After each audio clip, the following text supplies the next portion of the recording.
Well, when Tony first came home and we started learning how to use the board, I mean, one of the first things he said to me was, would I help him to die?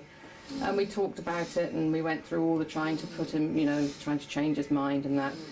And he said that he would give life a go for a couple of years to see if he could adjust, because some people said that, you know, some people do adjust. So he gave it a couple of years.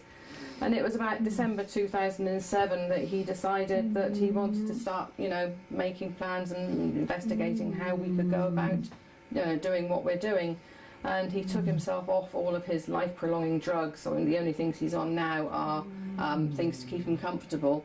And he made a directive saying that if he was, you know, not to resuscitate him, and if he should have another stroke, then he wasn't to be treated, just to let him go.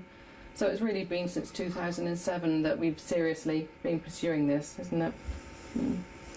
Well, we hope to get our trial, get our case heard, and for, you know, for it to be made legal for a doctor to be able to give him a lethal dose of something when he decides the time is right. So my life now is nothing like life before the stroke. Then, my family and I were living just outside Dubai.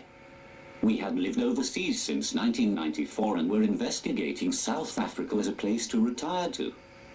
I was a chairman of the local sports club and the vice-president of the body governing rugby in the Middle East.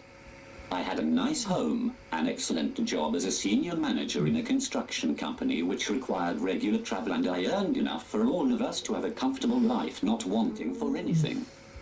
Now, my wife and I live on benefits, and I am totally dependent on others for everything. I go out once a year to the dentist and don't see people who call to see us. This is because I can't speak, and I get more upset just sitting there, unable to contribute to the conversation, than I do not seeing anybody. It is the lesser of two evils. I spend about 6 hours a day on the computer and over 10 hours watching TV. The rest of the time I am sleeping.